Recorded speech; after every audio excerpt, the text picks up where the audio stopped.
Hi, everybody.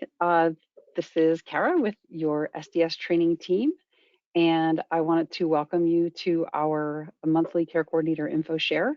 And I'm here, of course, with Cassandra Lynch and Delight Mills, our training team members, and we have a few things to share with you today. So just give me 1 second and I'll bring it all up on the screen.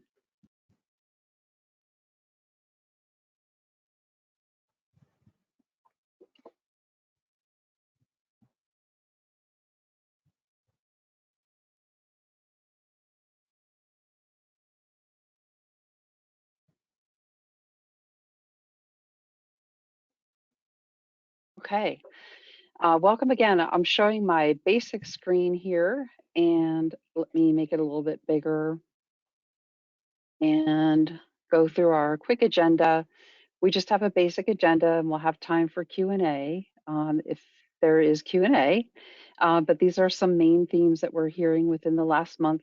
I do also want to point out that we have some handouts in the handout section. We have a copy of the newest T24 Harmony Guide, and we have that in two formats.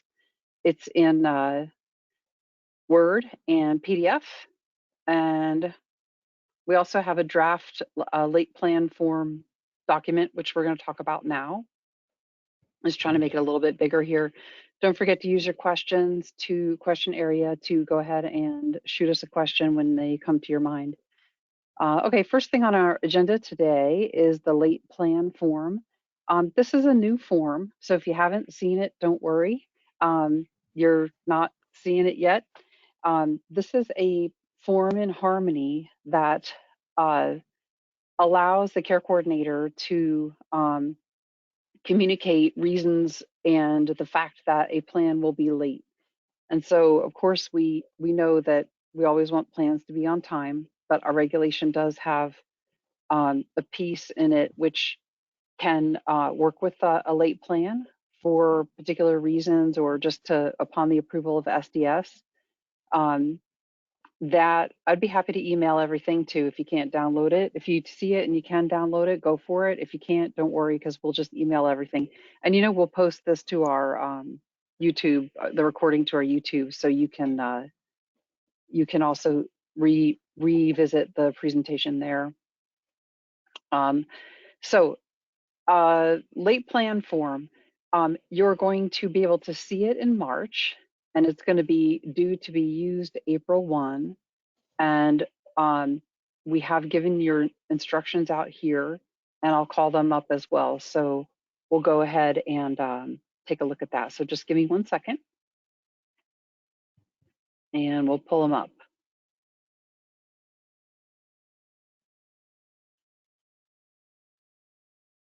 All right, so just know that this is a practice that you're not currently seeing or required to do. So that's why we're calling it a draft. It is possible that it might change a little bit between now and when it comes to be a practice that you'll engage in as a care coordinator. But here's our guidance as to what that will look like.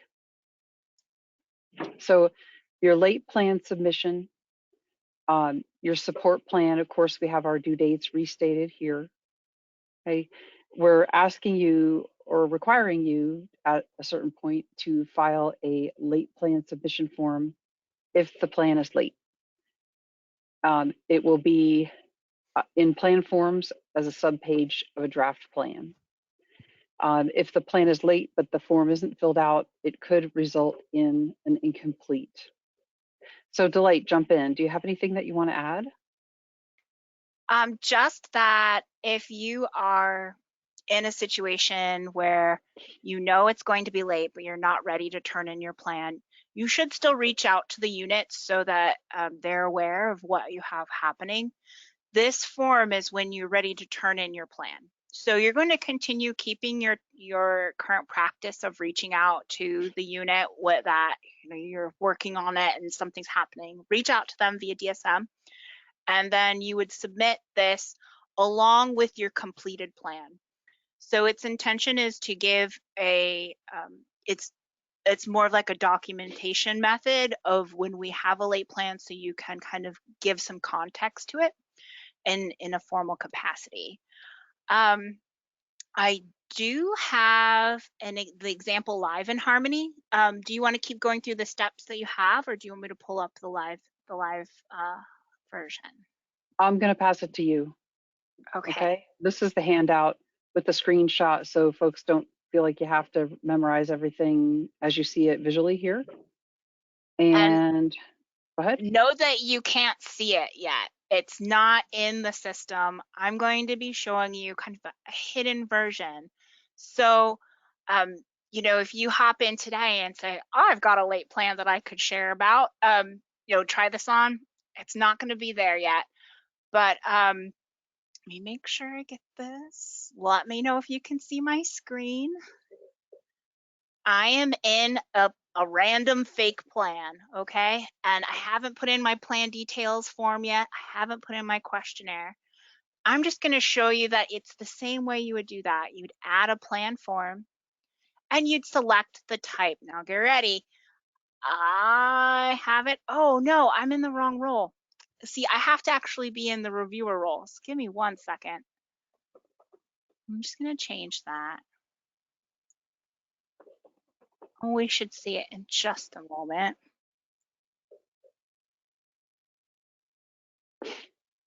And I'm grabbing a training case, going to a plan, going into my draft plan. Here's my landing page in the plan, shooting down to the plans form subpage, file, add plan form. And there's a lot more forms than what you'd normally see, right? So I'm actually going to be choosing this late support plan form. It's going to be revealed to you on March 1st. Be a transitional period of time where it's not going to be required, but from March 1st to April, that's the current plan for implementation. When it's available, you'll select that specific form type, and then you'll have the same section 1 that's in all forms where you indicate the cycle. So in this case, I'm working on a renewal. I have my worker, which would be me. And then we have our start date, which would be the start of the plan. So when is the plan supposed to start, even though it's late? Like, we're going to backdate it if that's what happens, what we have to do. Then we stick in, and let's say that I have to do that. Like, my plan actually starts on, you know, January 15th. Oh, okay. Program is going to be the waiver. Even if we have CFC, it's still going to be the leading waiver. And then we have some information that's auto-populated, the client's name. We have our support plan due date, and then the date that we're submitting it. Okay, so you put in the distinction there. So I'm going to say that it was due on the 15th, and I'm filing it late. It happens. Then we come to some categories for late submission. And these are broad categories. They're not intended to capture every single situation, but you can choose multiple if you need to, and then you provide additional detail. So some of the reasons for late submission include awaiting provider signatures, awaiting recipient guardian signatures. Maybe the care coordinator has a high caseload, illness or oversight. Maybe we have a situation where DSM isn't working. We have, you know, we're working on provider signatures and DSM isn't working, is the theme of why we're late, what's going on. Maybe there's some harmony issues or other items that doesn't fit into any of these categories. You could always use other. Recipients hospitalized or in LTC, or the recipient is out of state. So remember, these are themes.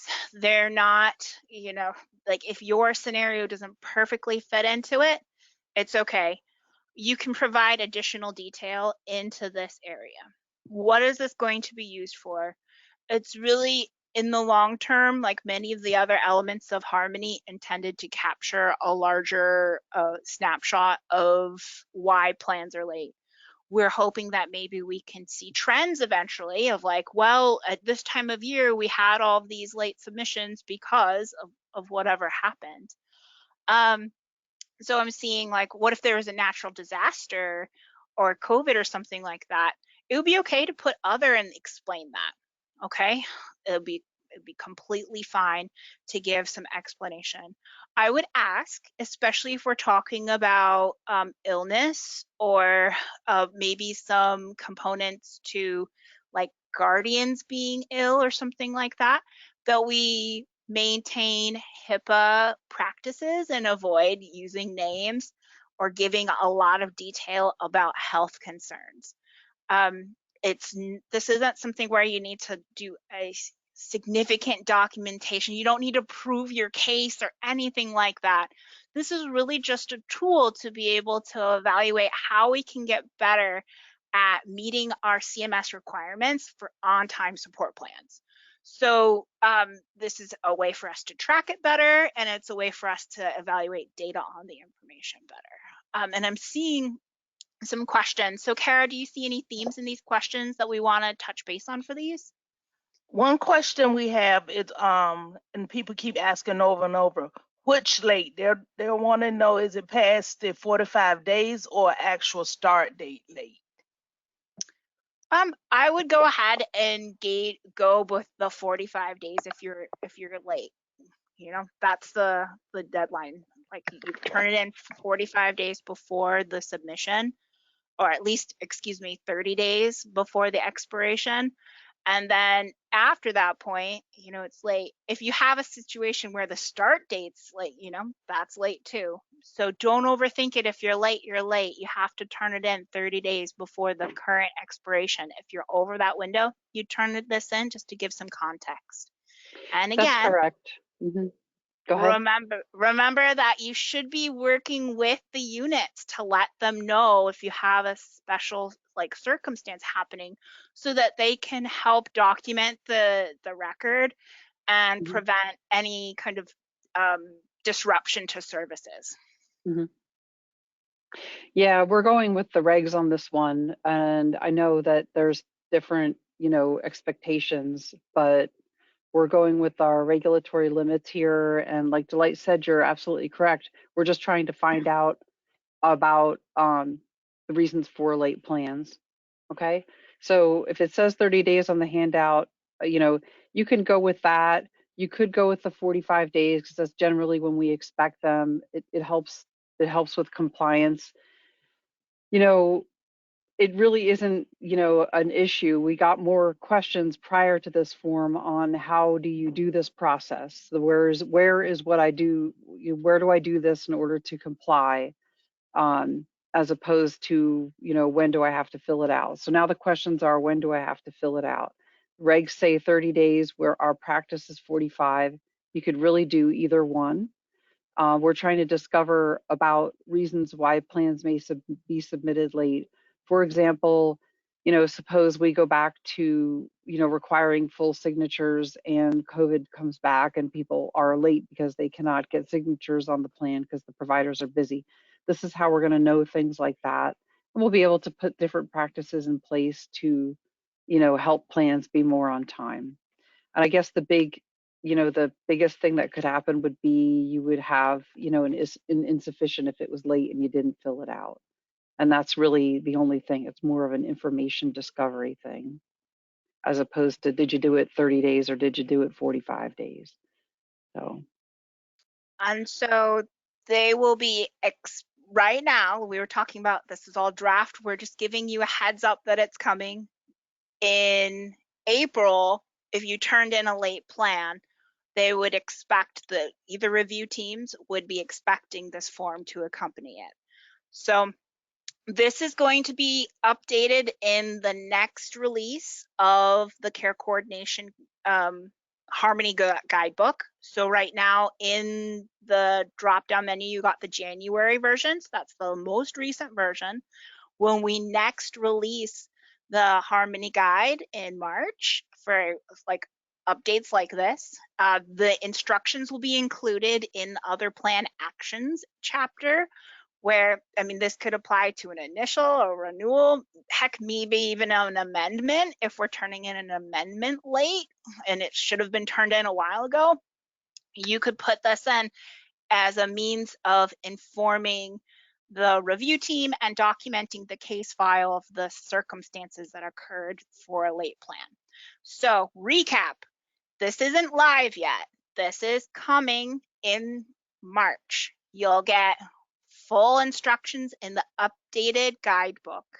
We're giving you a heads up just so that you know that this form is coming, so that you can start thinking about it for your practice. And if you start developing questions about it, you can shoot them our way and we can make sure that we can do additional training that would meet your needs. So the next item that I was going to talk to you all about is about notes. We have been working with various care coordinators the past couple weeks, and there's been some need for clarification on notes. So I'm going to take us back to my home page. Before I go, was there any other questions, team, that I should touch base on? Give me 1 second. I'm reading.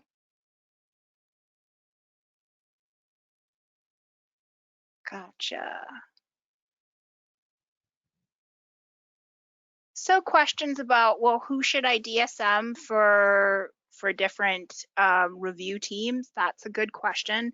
We can formalize that question and shape it a little bit more in the guide as well. Like we can like pin down who should be getting those notices and then formalize it, so that in your written instructions, it'll give you both those advisements that you should be working with SDS ahead of time, and then this form would be included. So that's a great question. Great ask for clarification. Anything else, Kara? I got another question here, and maybe you can answer that one. Are there many changes to the guide? I print them out each time. And someone wanted to add the manual to the Appendix K. Can that be put in the Harmony plan, not separately? Please add the new manual to the Appendix K. Okay, we'll have to look at the Appendix K one. The Appendix K instructions are in your current guidebook. They're the very last segment in there because it's still not formally a process that's it's not indefinite, right? It's just throughout this health emergency. So it's at the back as an appendix item. So those instructions are in there. As far as the question about, are there a lot of changes to the guide? What we really like to do is give you these bulleted summaries when we first issue them out of, you know, what changed. And sometimes it's an addendum, like we're adding more information, and sometimes it's some little tweaks and corrections. I can tell you that every time we release one of these guides, we get like 5 emails right away being like, did you know you missed this? And we have to put it on the list for the next time. And I can tell you, I already have a couple of them. They're not always big. They're like maybe a screenshot's a little wacky, or maybe there's a comma someplace or something's off. So we try to give you the summary of changes so that you can know what's changed in the guidebook and do your comparison and decide, do I need to print this whole thing off, or can I just add the appendix at the end that's going to, you know, add additional information. So we try to do that for you. Anything else on this particular topic before we move to notes? So this topic, I think we're good on. I see a couple of questions about timeliness or non-timeliness of level of care notices coming out from SDS, meaning, you know, we're waiting to do the plan because we didn't get the level of care notice.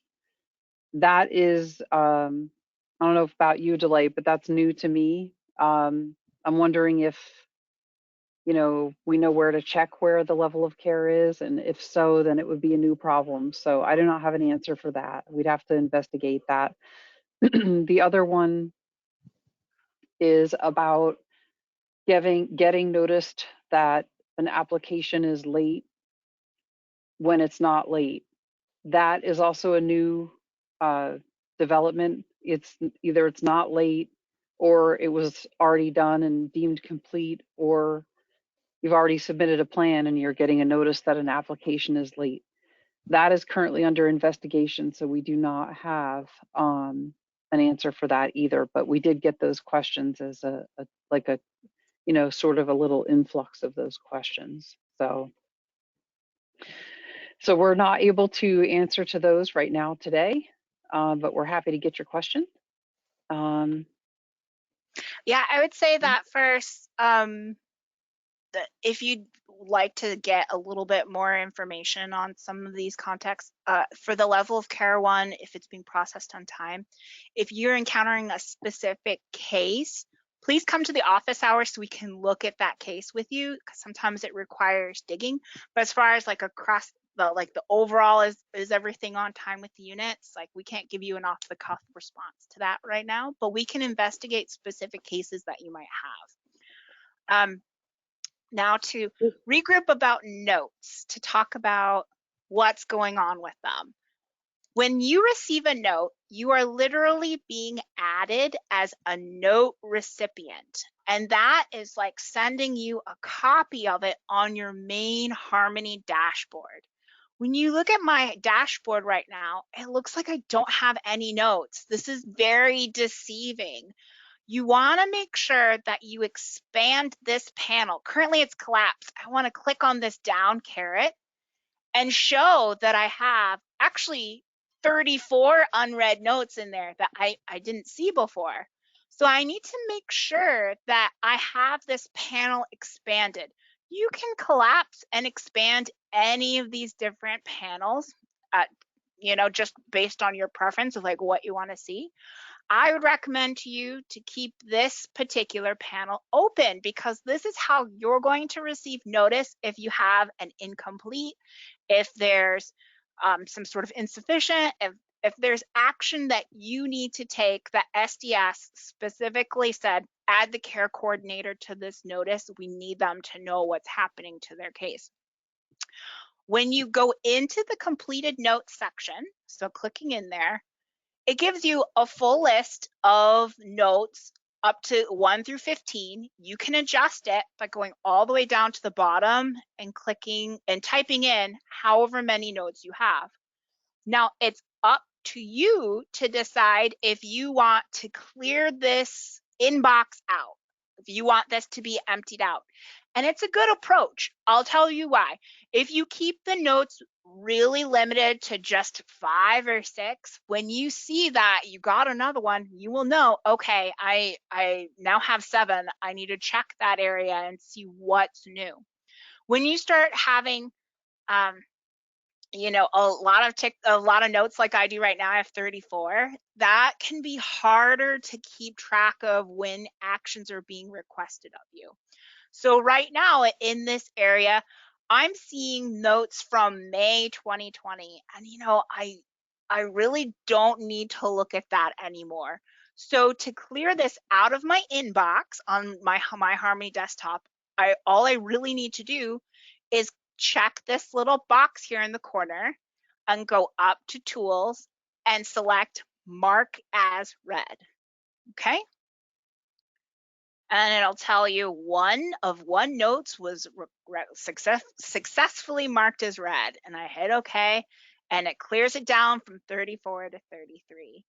I can do a couple of them at a time, and it's a good practice to do that, because you want to keep it to where it's relevant. I mean, I have some like 2019. What? I really don't need that. Okay. So it's important to clear out and mark the notes as read. If you want to keep some of the notes in there because you're actively working on them, that's okay too. Marking them as read isn't any required action of you. You don't need to do it. It is a tool for you to keep this inbox minimal so you can see when changes are happening on a case. Now, I'm going to show you how you can sort. You can click by note date, and that's going to restack everything. Like today, I have a courtesy incomplete notice that came in today. and it says I'm missing signatures. Now, if I click in on this note, it's going to open it up and it's going to show me the note itself. It doesn't take me to the consumer record. I'm just looking at it here. And this is like a fake case, so don't worry about what you see in here. So in an incomplete notice, you do get specific directions on what's needed to happen in order for you to have your plan approved, right? So you go through, and there is standard language in here that it's applied to all of them. It's the same kind of formulaic language that it's a courtesy notice, and you'll see that in there.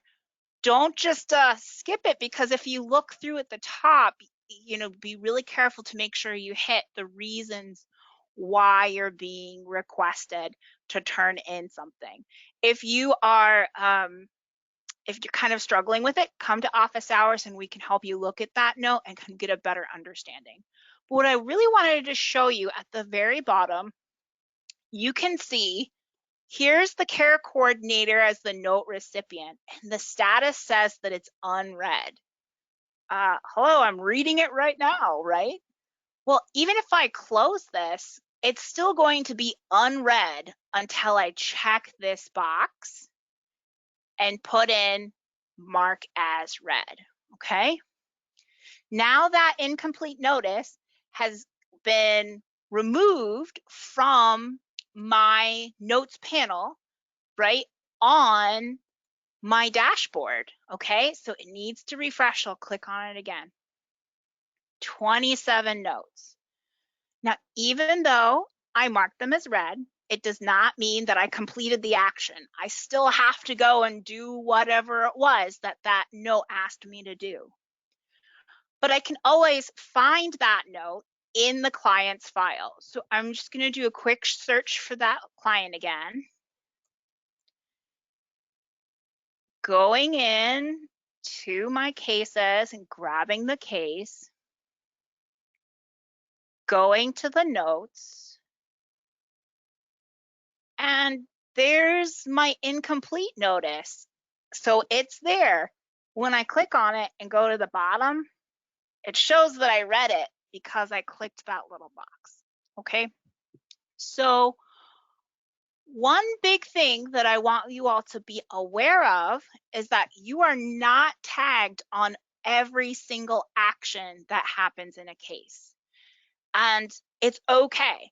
Remember that before we had Harmony, a lot of internal processes happened where parts of a process would go from one team to another. They'd communicate to each other, and we would wait to include you until a decision's been made, until an action by you is needed. We'd wait to contact you until that happens. Sometimes if you stumble in, you never stumble, you go into your client's case and you'll see that there are specific actions happening, but you weren't tagged in them. It's more than likely a normal process. One example of that is when you see an SA clarification. Now, you'll see that you were tagged on that the plan's been approved pending SA. You saw it and it went through, but now it says there's an SA clarification, but nobody's reached out to you and told you what to do. That's okay. Wait until somebody asks you for the information that's needed. That's part of that process. So you may not get all of the notes that are happening in your client's case on your myHarmony dashboard, okay? There are times when processes internally happen where notes are put in the file, but they don't require a care coordinator to do anything yet. There are other times where there might be a human error and you find that maybe you should have been notified. Please reach out to that unit when you have that occur, where maybe you weren't included on a note and you really needed to be because it's like an approval or something, it's a determination. That happens because remember, there are humans working through this system, putting in this information. So that kind of covers what I wanted to show you today about notes. There's another topic that we want to talk about on a consumer's record, but I wanted to regroup back to questions. Were there any questions that we really wanted to make sure we talked about for notes? I'm just trying to get to the notes box.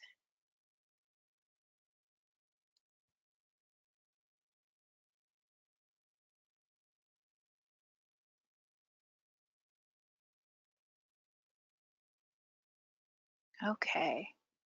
So some of you are indicating that you like to keep your notes unread and keep them in the panel, and that's fine. That's totally that's good. That's cool. We only ask that you mark them as read when you start having such a high quantity of notes in here that you're not able to track when something's new. That's when I'd really encourage you to mark the oldest notes as read so that you can keep track of current processes. So some of you are indicating when you try to mark a note as read and it doesn't always clear away. I might need you to come to office hours so I can see how you're taking that approach. Like, how are you marking it as read? Because I'll just go ahead and repeat the process really quickly and going into the notes area. You check the status, like just to the right of status, you'd click on the note and then you would go to tools and mark it as read and you'd hit OK.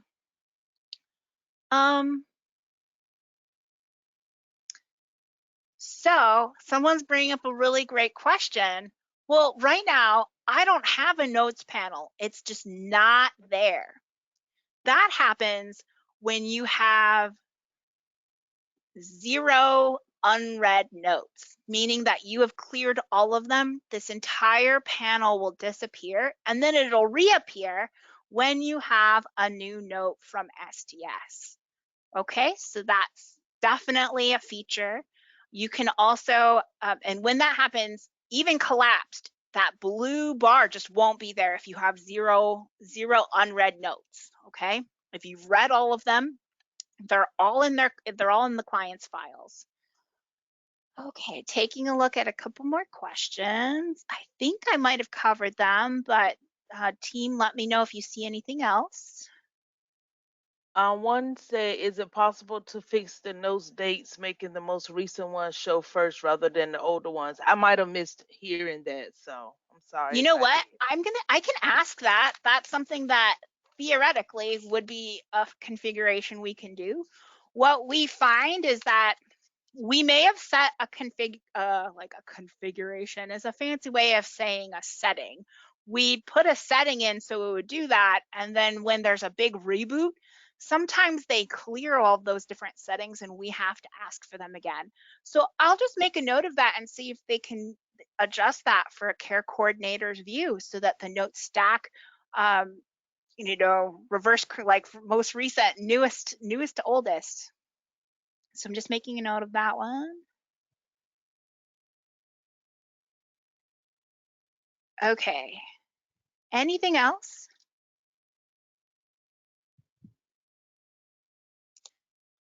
With that, we're actually going to move over to our consumer's record because I want to talk to us about change of statuses. So remember when we prepare our application or our support plan, we have to walk through our client's record and update or verify the information. So we start at demographics and we make sure all of the address information, update height and weight, all of that. We correct it, fix it, tidy it up, update it, and then we check our diagnosis and medications. Now, you have to do that for both application and for any support plan. If you have things to fix up, like the address or anything of that nature that could fall under change of status, remember it's not required. You only because they're going to review the application or the submission. So the only time you would need to do a change of status for a demographic, for like an update to the client's record, is if it's outside of a routine submission. So they change their address and you don't have an amendment coming and you don't have an application coming. It's just in the middle of the year they change their address. Don't put in a change of status for that. Don't put in a change of status when like someone's moving to a home and you have to change all the address information. You don't need to put in a change of status for that because it's already included in the submission itself, okay? So when do I put in a change of status for demographic information? When it's outside of a routine submission. If I have a demographic update when I'm putting in my application or some kind of support plan, I don't need to do a change of status because the teams are going to see it when I put in my submission. Okay, so clear as mud.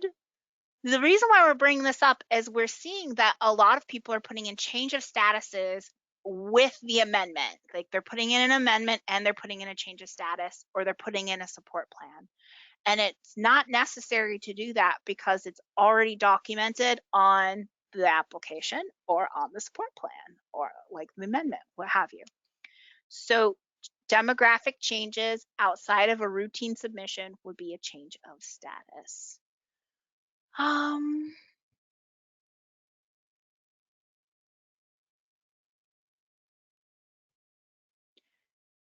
Okay, just checking some of the questions.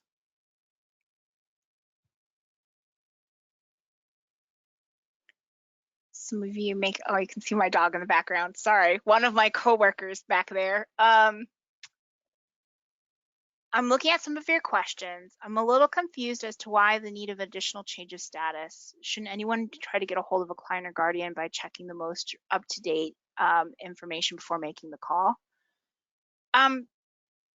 As part of the change of status process, it's one of the tools that are used to ensure that there's a cross-check that the address and contact information is correct.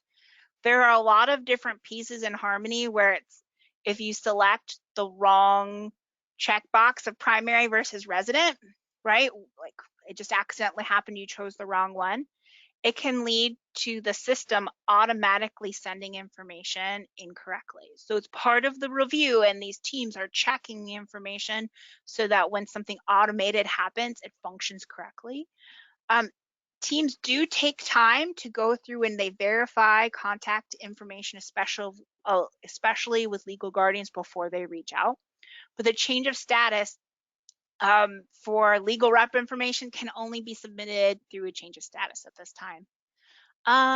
Other questions? So we're kind of looking at the different divisions where I'm seeing some of you have examples about DPA doesn't update their information, but care coordinator updates with SDS.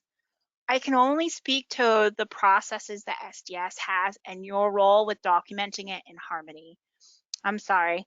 I know that it is messy, especially when the cogs are not aligning correctly. It is really messy, but I can only really direct you to turning in your change of status when you have one of the many reasons listed within your guidebook. So one of you is asking about a change of status for a death.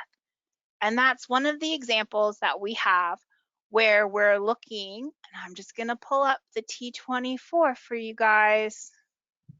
Right, you're like, I got almost through this whole info share without pulling it up, but I'm just going to do it to give you the view of all the different change of statuses. Guys, there's quite a few. And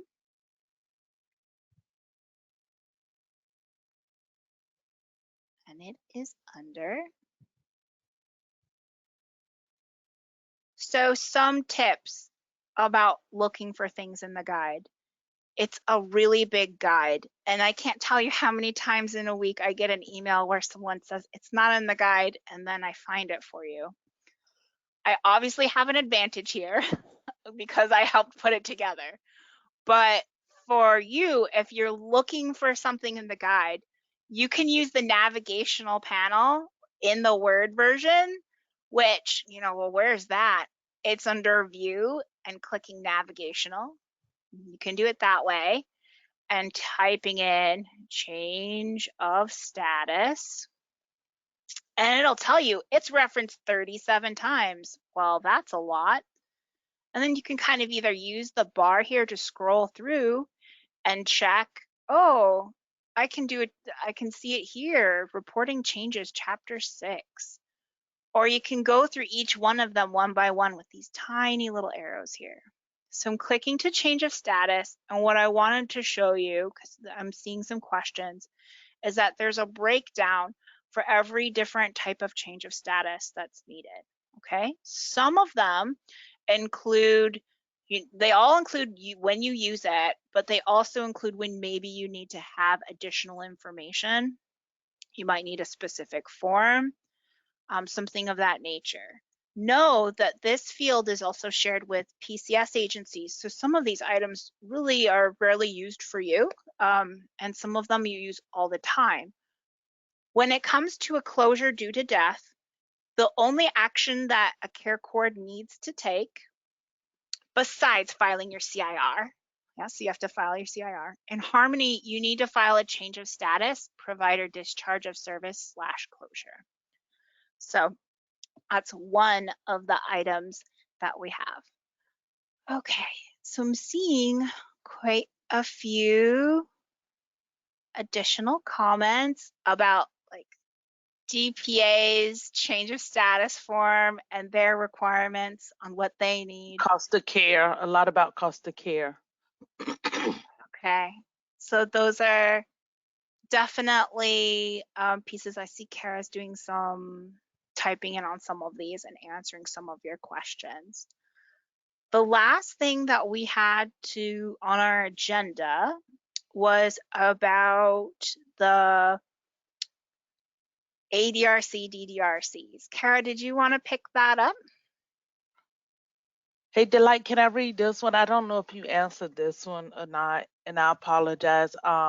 Someone said food for thought. If the demographics tab can be updated when needed, is the change of status report still necessary? It seems like one's repeating things. It is needed. Again, it's because that change of status actually goes to a human. So when you file it, it goes in, and then they have to route that information based on the type of information that comes in. The demographic pieces can include a variety of different pieces, such as when a client changes their name because they get married, or they get adopted, whatever happens. The documents needed would, you need the name change documents, you need the adoption papers. That goes in as a change of status, and then SDS takes that and updates the client's demographic records for a name change. Not all items in a demographic change of status are that locked down, because I can tell you're thinking, well, what about address changes? That's duplicative because I put in the address, but now you're asking me to put in a change of status. Remember that if you're doing a demographic change with an amendment, a renewal, initial, an expedite, or an application, you don't need to do the change of status at the same time. Okay? So demographic updates with a amendment, support plan, anything like that, with an application or support plan of any variety, SDS will be looking at the records and will be able to cross-check and make sure everything is correct. If it's outside of the routine submission, then it would be a change of status note, because we do have to QC the data, quality check the data, and make sure that everything's entered in correctly and that because Harmony connects into different things and shoots the information out automatically, we have to make sure that things are correct when they go through. So we do have someone checking to make sure that our, the correct residency type was selected. Is it the correct address type was selected? Is it a residency address or a mailing address? We do double check those kind of things because it can have a big impact on automated processes within Harmony. Okay, other items. Just kind of looking through.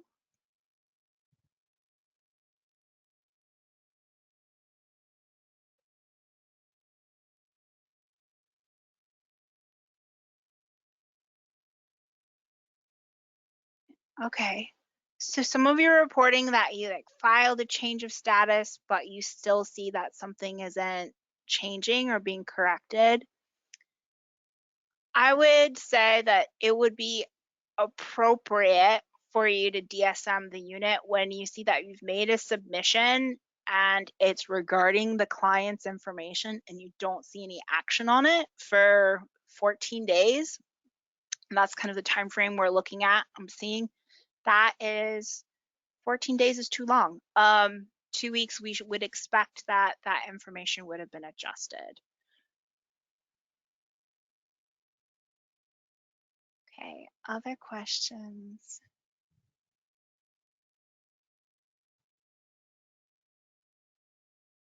So questions about the, I'm going to use the word old, but how about we say the paper change of status form?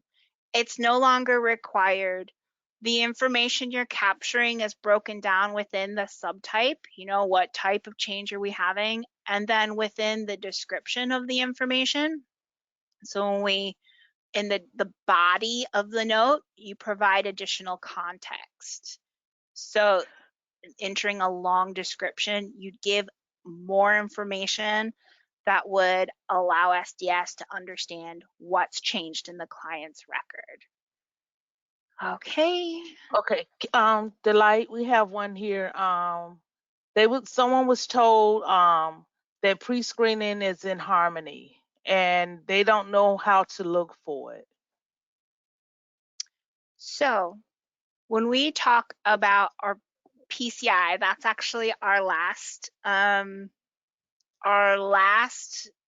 agenda item related to Harmony.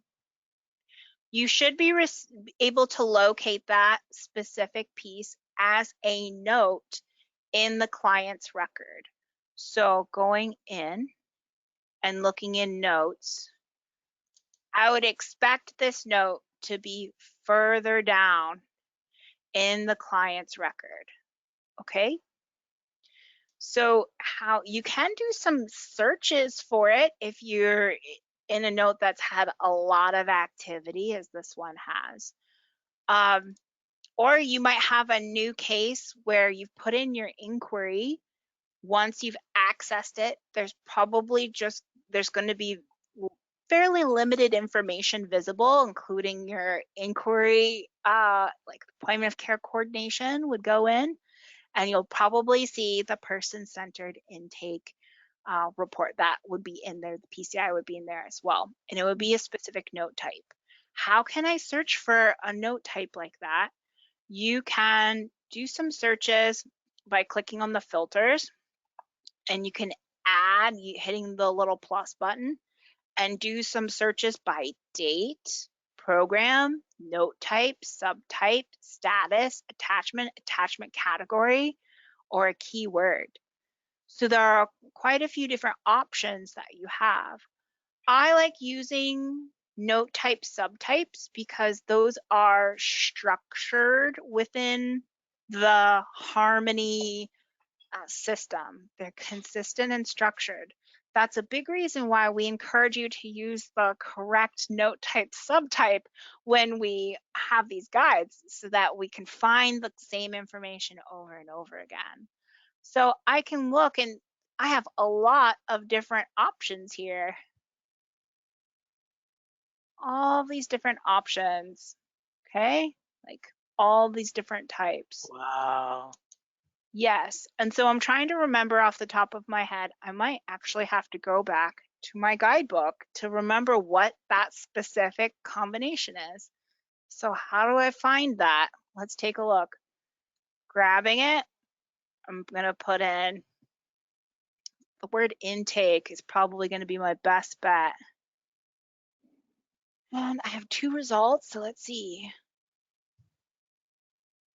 Okay, here it is. The care coordinator will view the PCI information after being granted. Okay. The waiver application may be submitted. Doesn't tell me the note type subtype. Do we really not have it in there?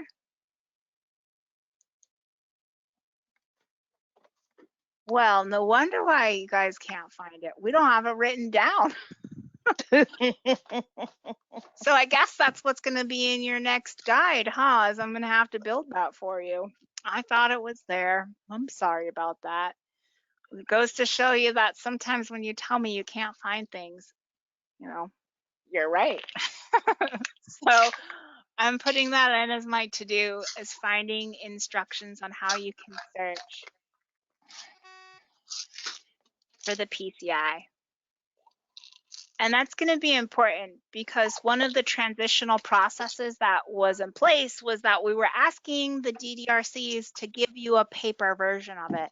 And they're going to discontinue that practice soon because you should be seeing it in the client's records after you've accessed it after you've accessed it by inquiry. Okay, so you put in your inquiry, you get access to the record, and you should see the PCI in there. So I'll go ahead and make sure that we have it formalized so that you can search for it and locate it and how you set up your search filters. All right, so that's on my to-do list, as well as asking for a configuration to reset the notes so that they're from newest to oldest. Hi, Kara. Sounds good. Hey, no, it's good. This is really great. You went through what we wanted to go through with PCI. Just different questions. We are not going to be able to address TPL or new proposed IDD eligibility regulations. So a couple of us did ask that. We're kind of down to the last 6 minutes here, so kind of a grab bag of information. Different questions that people had. I just wanted to echo Delight about, we're not using the change of status form, we're using a change of status process, which is outlined in your guidebook. So that is where you want to go when you're facing change of status things. A couple of questions about DPA and lack of communication and issues with connecting with DPA.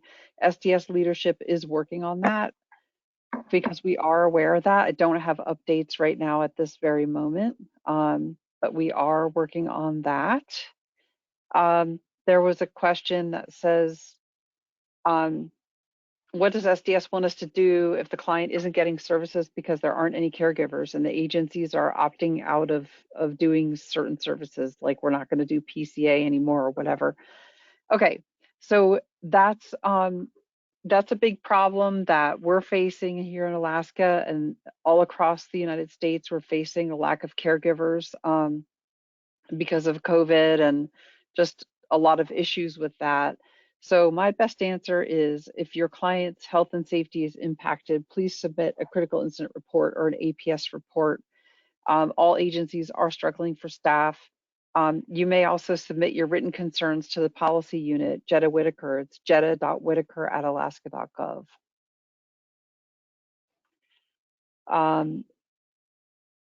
A few of us had asked about, let me see here if I start it for myself. I may not have. Billing number changes. That's another one of the hot topics that recently came to us here in training. Billing number changes and providers being sold to a new owner and things like that. Our teams are currently looking at a few different solutions for that.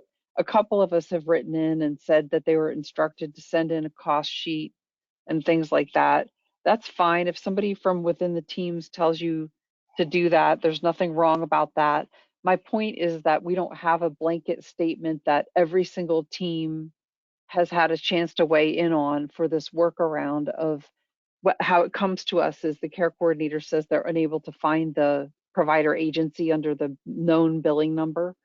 And so because you don't have their new billing number, their old one is the only one you know, and so you won't find them, that you won't see them at all because they don't no longer have that billing number.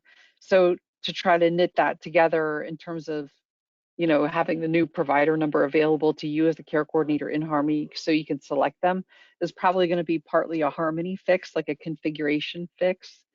So just stay tuned for that. And in the meantime, if somebody is telling you to submit a Uni 14, like the good old fashioned one that's on the forms page, then just go for it.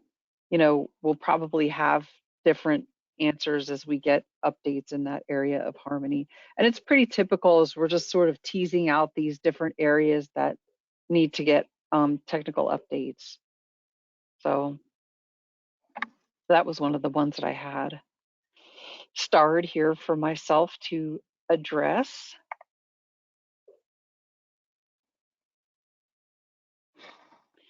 Some folks are talking about Appendix K was rejected due to billing number issues with the assisted living home.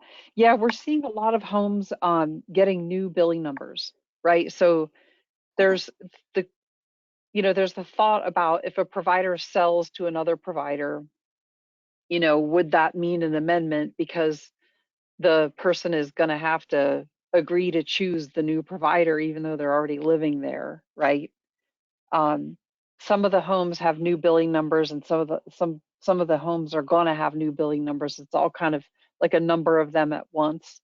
So we're trying to figure out the best way to work with that to make it as easy as we can for the care coordinator to submit what we need and to be able to select your provider.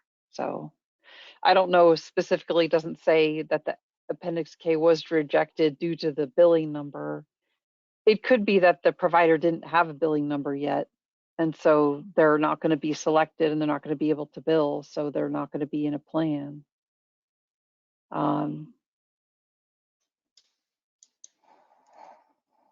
Yeah, it used to be done behind the scenes. We've talked about that too. We may end up updating those things internally within Harmony. That might be part of it as well.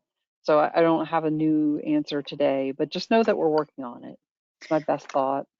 Yeah, like we're really trying to figure out how to fix it, and we don't want it to slow down processes. So if you're being asked to take an action to fix it, may not have to take that action in the future. Exactly. We're still trying to figure it out. So it's one of those scenarios where we don't want this logistical issue to slow down the entire process. So we're coming up with quick solutions that aren't permanent solutions. When we have permanent solutions that impact you, we will tell you, but we're still working it out. So there's a question, what do we do when a renewal support plan due and there's not a billing number? Can we submit without the number and put pending, causing issues with the sale of an assisted living home in Kenai? So if it's the sale of a home, then it's going to be a new operator. And my best answer with that is that it's really just going to be an amendment. I would get with our teams about that. If it's possible for you to connect with, I would say, yeah, go ahead. I would say that in that scenario, it's tricky because it hasn't happened yet. So like, true, to put anything in, like it hasn't been completed, because what if it doesn't happen? What if the sale backs out or whatever? So sometimes Kara's right. Talk to the unit. My guess would be they would have you put in the currently active number, even though you know it's going to be changing and everything's like currently transitioning. And then Kara's right. It'd probably be an amendment, or maybe we will have a different procedure for how to address when the billing changes number, because the number changes, because the expected service wouldn't, right? You're requesting it for the next upcoming year. with that specific provider. They're not moving, they're staying there. And then when it finally happens, then the numbers should shift. And we're still trying to figure out how to make that work in harmony. That's really what we're trying to figure out, how we can do that. So we'll Yeah, get there. sounds great. Okay, so it's at the top of the hour here, actually a couple minutes past. I wanted to go ahead and bring our session to a close. Again, you know, you're always welcome to come to our SDS office hours. They're normally every Tuesday and Thursday, yet not today because we're holding this monthly meeting. Thanks for submitting your questions. And we are going to get with our teams about things like late levels of care, and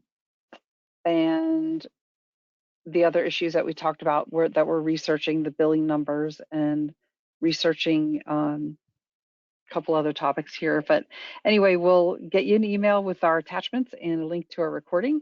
And we want to thank you so much for joining us here today, this month, for our Care Coordinator monthly meeting. Goodbye, everybody, for now.